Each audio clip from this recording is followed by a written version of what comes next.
Hey, what's going on YouTube? Alabama Reloader here. So, gonna come to you today introducing a new cartridge to the channel, new project, and it is going to be this 7mm Win Short Mag. I posted a little photo.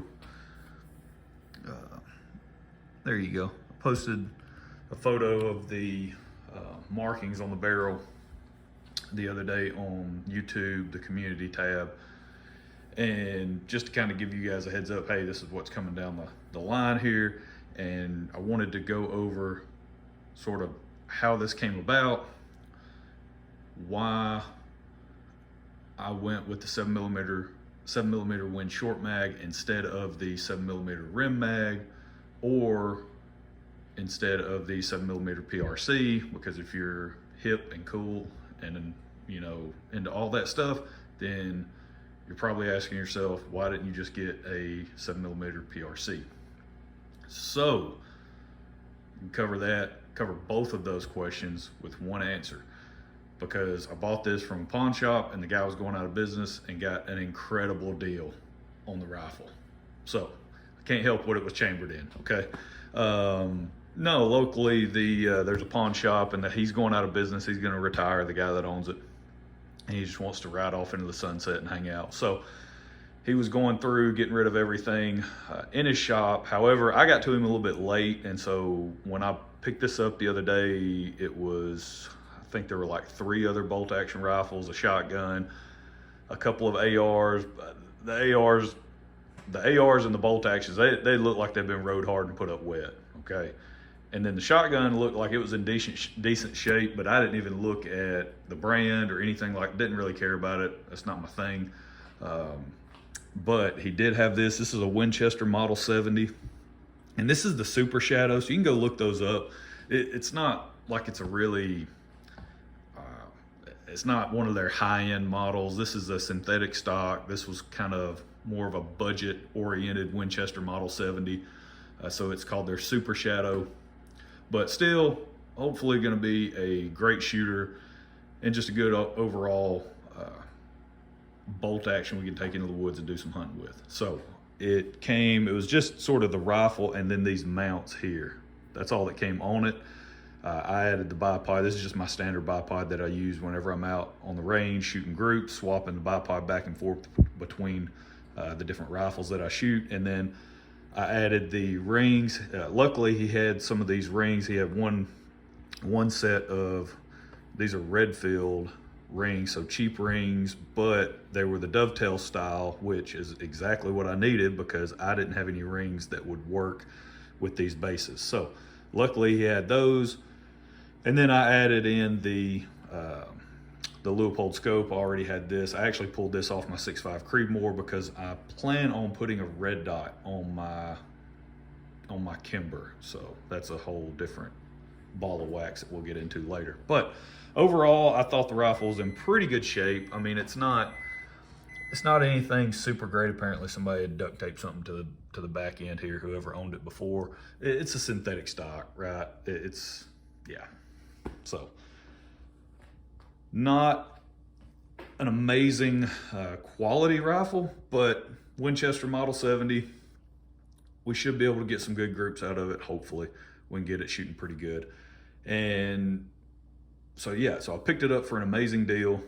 That was the only reason I got it. So now here we are. I ordered some stuff to start reloading for it. I actually have, because what we're going to go over in today's video, I mean, this is going to be sort of an intro into the project. I'll walk through the steps of reloading for this cartridge. We'll hit the range, we'll check out some initial results, and then go from there. I'm not putting a ton of stock in these initial results, and I'll tell you why. Because we're actually using 300 Win Short Mag brass. So this is Federal 300 Win Short Mag. I've got 20 random pieces laying around, and they're all Federal. And so my brass hasn't come in yet. I ordered some brass. I got lucky. I found some at Duck Creek Sporting Goods, and I was kind of shocked, to be honest with you, because I checked everywhere, and apparently there's none of this brass can be found anywhere globally. But of course, Denny over at Duck Creek, I was searching his website. He had a couple of bags of 50. And so I was able to snatch those up. So I got 100 pieces of new Hornady brass coming. You guys know how I feel about Hornady brass. I'm not super thrilled, but at this point I'll take whatever I can get. So that's on its way, should be here this week, hopefully. Went ahead and ordered this stuff from Midway USA, picked up a couple of ammo boxes. This is really to hold my stuff, and then also whenever I get around to working up a load, I got a buddy who has a 300 Win Short Mag. So whenever I get around to working up a load for him, one of these ammo boxes will be for him whenever that day comes. So, but wanted to go ahead and pick up a shell holder. I'm pretty sure I have one that'll work. What I didn't want to do is get the die set in, you know, get all my stuff in, ready to go, and then winds up, you know, don't have a shell holder that actually fits it. So I just went ahead and ordered one. It was cheap anyway. So I went ahead and got the Hornady. This is the number 35. So that fits, I think, pretty much all the Win Short Mag cases. That's what that will work for. Went ahead and picked up a case length gauge and shell holder. You guys know that I use the Lee. It's the little trimming adapter that goes on a case prep station. So went ahead and picked this up. That way we can trim our brass, and got a Hornady 2-die set. And the reason I went with Hornady versus something else like a Lee or something like that is because I already have the micro just seating stem adjustment, little add-on upgrade doohickey thingamajig to go on the seating die. So I use it on all my Hornady seating dies, and I figured might as well just go ahead and get the Hornady set. That way we can use that micro just seating stem, because once you use a micrometer adjustable seating die, it's really tough to go back the other direction and use just sort of a standard seating die without it, right? It's very tough to make that jump back because it's so convenient using the micrometer adjuster. So that's the stuff we're going to use to reload with in terms of the equipment. So we got the die set, and we're going to switch out. We're going to head out to the building here in a second, and I'll kind of walk you through the process, because this is going to be a little bit different than what you would typically do, right? If we were using, you know, if I had my new brass in already and all that, we would simply run these guys up in the full length sizing die just to round out the case mouths, and then make sure, verify that they chamber in the gun, and then we'd load up just a normal, you know, standard load and go test it, right? It was just kind of, that would be basic stuff. But in this particular case, because I don't really want to wait on the brass to show up, I want to try to get these loaded up and go out to the range possibly today or tomorrow. Probably not going to make it today. Probably going to be tomorrow. But I want to go ahead and do that, and for that to happen, we're going to try using the 300 Win Short Mag brass. Now, what we're going to do is, like I said, I got a buddy with a 300 Win Short Mag, so I've got a Redding premium die set. This is the two die set, full length sizing die set. And what I did, I closed that. Now I'm not going to be able to open it one-handed. But what I did, this is the full-length sizing die. I went ahead and pulled out the expander ball assembly, the decapping and expander ball assembly, because, you know, what we're going to do, we're going to run this brass up into this die. Now, what we could probably do is just run this straight into the 7mm full-length sizing die, but this has already been fired, right? So that case mouth has been expanded. And what I would like to do is bring it back down into a little bit tighter diameter on the case mouth. And so we can achieve that by running it up into the 300 Win Short Mag full length sizing die with the expanding ball removed, right? You don't want to run it up in here, have that case mouth squeezed down, and then pull it back over an expander ball and open it right back up, right? So that's what you don't want to do when you're sizing down the brass to a smaller diameter. So we're going to do that.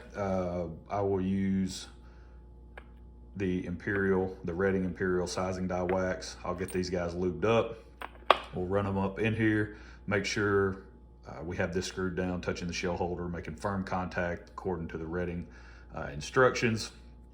So that way we get a really good full length resize, because then all we're gonna do is turn around, take this die out, put in our new 7mm Win short mag full length sizing die, and repeat the process. Then we're gonna run these guys right back up into the 7mm sizing die, get that neck down even more, and we'll measure everything and we'll check everything, you know, along the way to make sure we're good to go. And then see where that gets us. So yeah, that's it. Let's head on out to the building and kind of get started on this process. So we'll see y'all out there. All right, so we're out here at the reloading bench, and new year, new me. Look how clean it is, man. New year, new me. That's awesome. So we're just going through the, by we, I say we a lot on these videos. It's just me, but me, myself, and we are going through the resizing process to take this 300 Win short mag brass, and it's kind of I'm adding additional steps into a normal reloading process because I don't have my 7mm Win short mag brass yet. So I'm just converting this stuff down to 7mm. So right now I'm running everything up into the Redding full length sizing die. This is just standard full length sizing die. I've removed the decapper and expanding ball assembly because what we want to do is pinch that neck down as much as possible in this die, and then not drag it back over an expander ball to open it back up, right? That's the reason for doing this. So yeah, and I'm using Imperial sizing die wax because this is what I have had the most luck with in terms of a sizing lubricant in Redding dies. Whenever I use this stuff, Hornady one shot in a Redding die, it's almost a guaranteed stuck case at some point in time. I've stuck probably 10 or 12 cases in a Redding die, Redding sizing die, using Hornady one shot. But I use Hornady one shot a ton because, you know, very few of my sizing dies are actually Redding dies. The majority of them are, well, you can see, Lee and Hornady. And it works great. I have almost zero issues. Count on one hand the amount of stuck cases I've had in one of those dies over however many years I've been reloading. However, if I switch to a Redding die and try to use that stuff, no bueno. So, and I'm a fan of Hornady one shot. It just, for me, or at least in my experience, in my mind, it's a little bit easier in terms of cleanup, post sizing, and all of that. You know, according to them, you don't even have to, you know, you can just load your rounds right up. It won't impact powder and all of that. I don't really know if that's true. They put it on the can, so, you know, hopefully it is. But in this particular case, we're using the Redding Imperial sizing die wax. I've lubed all of these cases very lightly because it actually doesn't take much of this stuff to size the case properly and not get it stuck. So that's what I've done. I went ahead and did that, you know, off camera, just because it's impossible to lube these things one-handed. So what else? And I'm gonna finish up doing these. It's very simple and straightforward process, right? I mean, you guys can visualize and understand this. All we're doing is running this stuff up into the die. Once I do all 20 pieces, I will take this die out. We will swap over to our Hornady 7mm Win short mag resizing die, and then that will close our the mouth of the case down even more, and it'll get everything in spec. That way we can go double check it in our chamber, make sure the brass loads properly, chambers properly, all of those fun things. And then from there, so this is what I was talking about on a previous video, you know, a while back. So these are some of the bullets I'm actually gonna load up for it. I'm gonna test in that rifle. But before we do that, that's gonna be with our normal, you know, our new brass that's coming in. With this stuff, my plan is to use these guys. If you'll remember, these are the pulled bullets from American Reloading. Now, when you catch them on sale, and they've got promo codes running all the time that give you a discount, but these are a really, really good value. Go back and watch the video on where I do that. It's kind of an overview of getting the pulled bullets or blim bullets and all that stuff. Getting those from American Reloading, because I hit it just right and I scored big time just on 277 diameter bullets alone, you know, which those right there, all these Barnes bullets that I got, you know, trying to buy that many Barnes bullets brand new, it would have cost more than it was insane the amount of bullets that I got for the money. It's just incredible value. This box is all 7mm stuff, and the majority of these are these Federal Fusion. I'm almost positive these are Federal Fusion. This is what they look like, but just your standard soft point, right? So a really good hunting bullet. I mean, you know, it'll definitely do the job on anything we want to shoot. So my plan is to go through, pull out 20, you know, and I'm going to weigh them. Whichever, you know, the first 20 that weigh, we'll probably go with like 150 grain, something like that. And then go find some load data, and that'll be what we do. I mean, we're not going to be pushing like max velocity and all that stuff. We're not going to get crazy with it. We just want to go and fire these in the rifle, get them fire formed, and then we can start running. And we may do some load development with these 20 pieces and compare them to some of the Hornady that we get in, you know, since we're converting these. But that's really it. I mean, that's kind of what we're going to do. So the reloading process is a little bit funky this time just because I'm converting the brass, but overall, it's really not much to it. So pretty straightforward and simple stuff. But all right, we'll catch you guys when we're ready to dump some powder. So we'll see you back over at the powder dispenser. All right, so we haven't made it over to dispense powder yet. I just wanted to kind of walk you through, you know, we went from, we went ahead and sized this 300 Win short mag brass.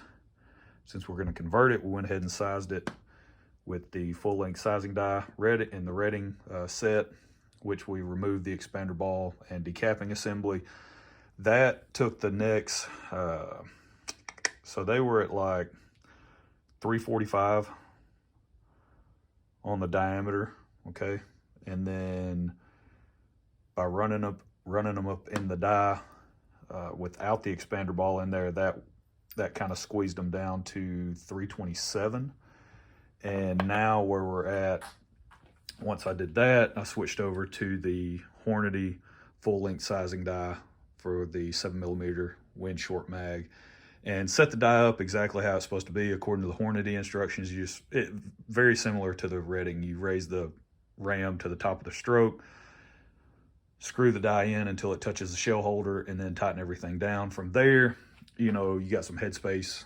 If you got a headspace comparator, if you're wanting to adjust your shoulder bump and all that, then you can, you know, make adjustments. That's your base, pretty much your base starting point, right, according to the Hornady instructions. So that should give you a good full-length resize to size the brass to fit in pretty much any SAMI spec chamber. That's what these instructions are for, right, is to size the brass back down to where it'll fit in a SAMI spec chamber for whatever cartridge the die is for, okay? So we did that. I've got this die set up to that where it's just touching the shell holder. And then I had wiped off all of the Imperial sizing die wax from the cases, and then I went back and sprayed them with the Hornady one-shot. And so far, let's see, I've gone through 10, 14, this would be number 15. I've had no issues. The only thing I will make note of is this little guy right here. You see right there at the top, looks like it's got a little bit of a split at the very top of the case mouth. Now we will, I'm gonna trim all of these. I'm gonna run them through my case prep station. I've already got the gauge installed on the trimmer adapter, so we'll run these through and trim all 20 pieces, and then I'll see if that trims any of that off to the point where we can continue to use it. I don't feel super comfortable. I know it's right there at the case mouth and it's not further down the neck, but I just don't feel real comfortable using this one if we can't trim that out. So yeah, but it's, I mean, this has been super easy so far. No issues, no major hiccups, no nothing like that. So got this down to, I think I said, so we started at 345 outside diameter on the case mouth, and then after the Redding full length sizing die, we were down to like 327. So that was 18 thousandths that it squeezed it down, and then by running it up in here, now we're coming out at 311. So another, whatever, 16 thousandths plus or minus, right? So, and if you have the ability to anneal, annealing would be a great thing to do, especially if you're doing, cartridge conversions and you're, sizing up or down your brass. Annealing it's definitely a benefit, and it's just an overall benefit to begin with. I don't have any way to anneal. I don't have a propane torch. I don't have any of that stuff. So because we're only jumping from a 308 diameter down to a 284, I think we're going to be okay. We did the exact same thing in 7mm Alt 8. If you go and watch those videos where I converted 308 brass down to 7mm Alt 8, then we're essentially doing the same thing. So I think we're going to be okay in this instance. If we were going further than that, if our jump was larger than that, might be a bridge too far, and something where I'd want to go get a bottle of propane, a torch, and try to anneal the stuff, to make it a little bit easier on the process. But this has been super simple, really easy, no issues. So yeah, so I'm gonna finish these last, 4 pieces now, and then I'll trim them, chamfer, deburr, clean out the primer pocket, and we'll go dump some powder. So we'll see y'all over there. All right, so we are dumping some powder charges and getting everything, getting ready to go see some bullets. One thing I wanted to point out, it's a bit interesting, in my opinion, as to why this particular cartridge didn't take off and is way more popular than it is today. It's one of those. So I think the channel name is Reloading Weatherby. I think it's another YouTube channel, and I came across his video. He kind of did a video about, why the 7mm Win short mag failed. And he kind of gave a few reasons, his opinion on why this particular cartridge failed. And it's just very interesting that it even did fail to begin with. And I think he nailed it on one of the opinions he had on why it failed. He said that it was basically poor timing, right? Which I would have to agree with, because if you look at what this thing is now, where the shooting world sort of is currently, this should have taken off and been a massively popular cartridge, if it was released like today. I mean, that's why you have the 7mm PRC, right? But the new thing now is everyone is, gravitating toward the millimeter designation, right? That's when used to, that wasn't the case. Now you're seeing everybody come around. You had the 6.5 Creedmoor, which was just massively popular, and that has since then has just kind of unleashed this millimeter designation in cartridge naming. And so you're seeing all of, the 6.8 Western, the 8.6 Blackout, right? The 7mm PRC, the 6.5 PRC, all these things, right, that are coming out with their millimeter designator. But if you look at what this particular cartridge is, right, the 7mm Win short mag, it is just a more efficient version than the 7mm rim mag. So if you're looking at the Hornady load data, right, and you can go pull whatever manual you want to, to do this comparison with. And of course you can, your velocity numbers are going to vary, right? Depending on how much you actually want to push a certain cartridge one way or the other. But talk about, a couple of the benefits for this particular cartridge over the 7 rim mag is you're running a short action. So short action, shorter overall case length, shorter bolt travel. If you want to get into the whole, it's going to be slightly lighter, right? Different things like that, however you want to phrase that. To be a benefit, that's fine. But one of the major benefits, in my opinion, is you get rid of the belt, right? This is no longer, you're not dealing with a belted Magnum. It's beltless. It's just a standard bottleneck cartridge, minus the belt, and that's a huge benefit to just your average reloader. Because it depends on, you go and watch some videos about reloading like 300 Win Mag, right, which is also belted.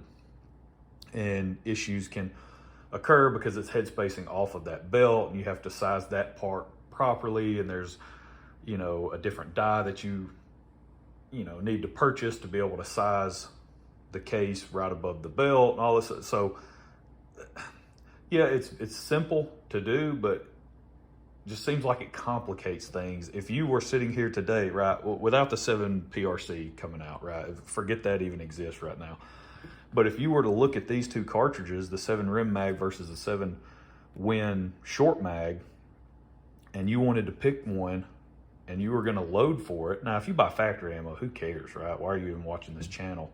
But if it's something you're going to load for, why would you not go with the 7 Winchester short mag? So this is Hornady's load data and they group 150 to 154. They group all these together, right? And they're showing your max velocity of 3,000 feet per second. So we go up here to the 7 rim mag, 150 to 154. Same class of bullets, exact same bullets. Now their list of powders is much larger. 3,000 feet per second. So, what are you gaining by having the 7 rim mag over the 7 Winchester short mag? According to the book, right, according to the manual, nothing. So if you were to make that decision prior to the 7 PRC being released, obviously I would imagine everybody's going to go that way. If you're going to purchase some type of 7mm, Magnum, 7 PRC would probably be the way to go if you're going to get something new. But it is amazing. That's why I think the poor timing is really probably the number one, thing that you can point to, attribute to say this was the reason that this cartridge never really took off, and it was more or less its downfall was just bad timing, right, in the shooting world. I mean, they were released back in like 01 or something like that, somewhere around in the early 2000s. So this is pre-Creedmoor. This is all of that stuff before the whole wave of, everybody jumping on board a millimeter designator, the metric designator. So I don't know. It's just very interesting to go and look at the, cartridges that did make it versus ones that don't make it. And of course, if there's like a military component to it, if they get adopted by the military, that's a huge contributing factor to a cartridge's overall success and staying power. That's been proven. That just, it is what it is. Once something gets picked up by the military, typically the civilian world follows, and it's a massively popular cartridge, or popular enough to at least hang around. This is very interesting, that this particular cartridge, because it's a more efficient update to the 7 rim mag, and you're not losing performance, but yet it went nowhere, right? I mean, this is, it just kind of rode off into the sunset as a cartridge that could have been, right? So due to poor timing, I think that's probably the number one contributor. So, but that's it. Let me get these guys dumped. Let me get the powder charges dumped. So we're going to go 70.5 up to 72. We're only loading 4 or 5 shot groups. So it'd be 70.5, 71, 71.5, and 72. Of according to Hodgdon's data, we're going to run with Hodgdon's data. They had 150 grain data for, it's a Nosler ballistic tip, so not exactly, it's a different bullet, but we're gonna use that data anyway with Ramshot Magnum powder. And their max that they showed, it was like up over 76 grains. Starting charge was like 68, so we're gonna back off their max quite a bit since it's not the exact same bullet that they call out in their load data. So that way we kind of allow ourselves a little bit of safety margin. And I have already checked the brass chambers in the rifle, no problem whatsoever. So obviously our sizing process worked perfectly, no issues there. I did trim all the cases. I know there was one that I called out that I brought to y'all's attention while we were out there, and it was this guy. And you know, I was worried about possibly a neck split, but I think this might be more of just a superficial little nick on the case mouth. And I did trim, trimmed all these cases and was able to take off about, I think it's about 7 or 8 thousandths whenever I trimmed them. So I was able to cut off a decent amount of what I thought might have been a case, a neck split. And then of course running these guys up into the expander, or up into the full length sizing die and then back over the expander, and nothing happened to this. So I don't think it's, you know, I think that's why I think it's just superficial and not something that's cracked all the way through. Plus I was able to chop off most of it anyway. So we're gonna give this guy a shot and see how he does, but we'll keep an eye on it. That's why I put him here last. So we'll just keep an eye on it there. And then that is it. Using CCI 250 large rifle Magnum primers, seated everything with my RCBS universal hand primer. One thing I will make note of is these primer pockets were not that great.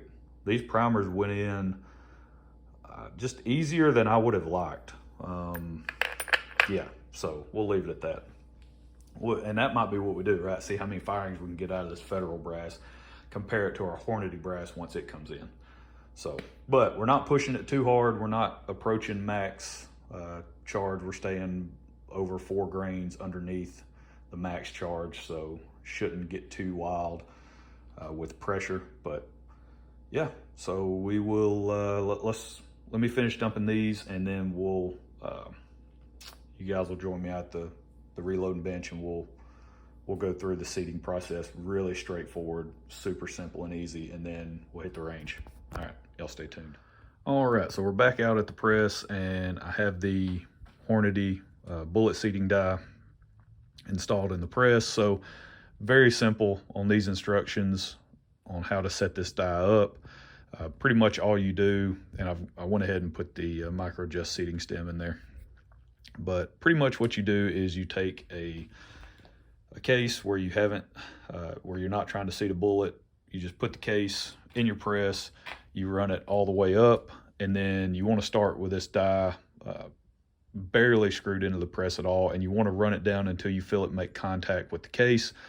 That is a crimp that's being applied to the case. So if you don't want to crimp, then the instructions say you just turn the die out, you loosen it up like a full turn, and then you're good to go from there. So that's pretty much it on setting up the seating die. And again, this is the big reason why I like this guy, is it makes life so much easier making these adjustments and trying to dial in.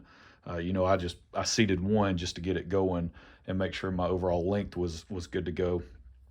And it's just so much easier than, you know, trying to make the adjustment with this guy, right? Not necessarily knowing each rotation or whatever your turn, you know, you turning it just a little bit, you're not 100% sure exactly how much you're turning it, so you're having to constantly check it. With this, I've always found this to be very, very precise in the measurement that, you know, whatever the number says, you know, hey, I want to turn it 10 thousandths, you turn it 10, and it seats the bullet 10 thousandths deeper, right? That's been my experience. It's been a great upgrade to a Hornady seating die. So that's pretty much it right now. On this one, we're sitting at 2.825. That's our overall length, and that gets us right in line with the cannelure of the bullet at the case mouth. Not necessarily something that you have to line up, but I was looking at some overall lengths and the different manuals, and I think this one is going to work just fine. 2.825, I believe. For like the Nosler ballistic tip, I think it's like 2.845. Some other bullets, you know, they've got varying overall length, but I think this is going to be a comfortable overall length that we can work with and go see how it shoots. Now, I'm not necessarily, you know, putting a whole lot of stock in the accuracy department of these guys, because these, you know, these are pulled bullets. So some of them are marked up, you know, kind of like that. They got pull marks on them. Others don't. It's just kind of hit or miss. So it's not going to be, I'm not going to take the time to go through and sort and pull out 20 that look to be just the most perfect and all weigh exactly 150 grains. These weigh anywhere from like 149.7 up to 150.3. So there's like 0.6 of a grain, whatever spread, which is fine for what we're doing here. So I just want to go check everything out, make sure the rifle shoots. Hopefully it shoots halfway decent, right? If we're shooting these guys in like 5-inch groups, now we got some problems because they should not be shooting that badly. So fingers crossed that we'll get these guys loaded up, head to the range, and it'll perform really well. Hopefully we'll be pleasantly surprised, just like I was when I shot some 270 with the pull bullets from American Reloading, and the performance was great. So really hoping that we don't see much of an impact at 100 yards. That's what we'll be doing our testing at. So that's it. Y'all stay tuned for the range footage. So we'll see y'all out there. All right, guys and gals, I don't know if you can even hear me talk, but you can see the sage grass blowing in the background right there. It's probably in the upper 40s. Wind is whipping pretty good. Yeah, so if you've made it this far into the video, congrats to you for sticking around.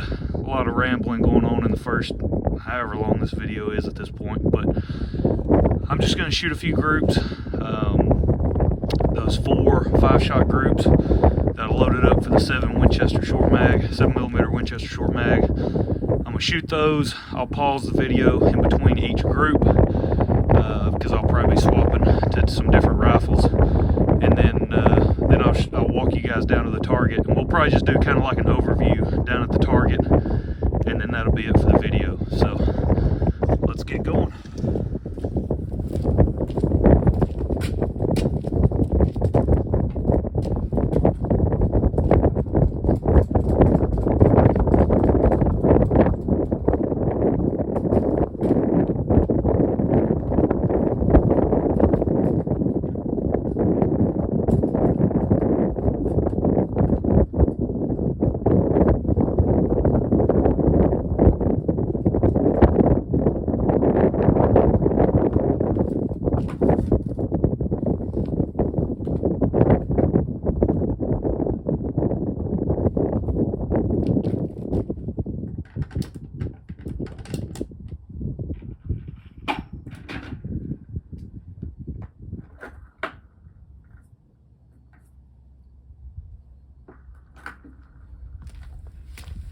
All right, so up first, we've got, I believe it was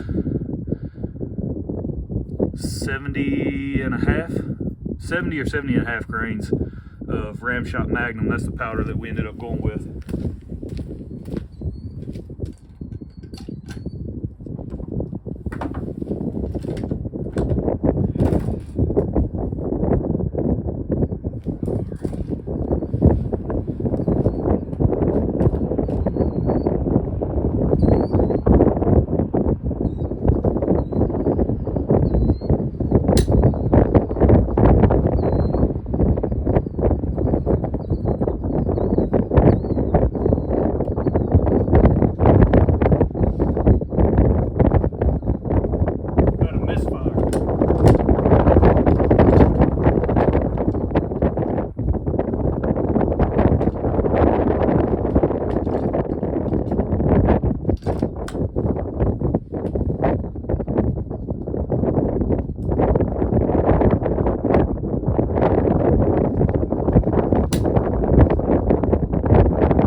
not off to a great start, as you can tell.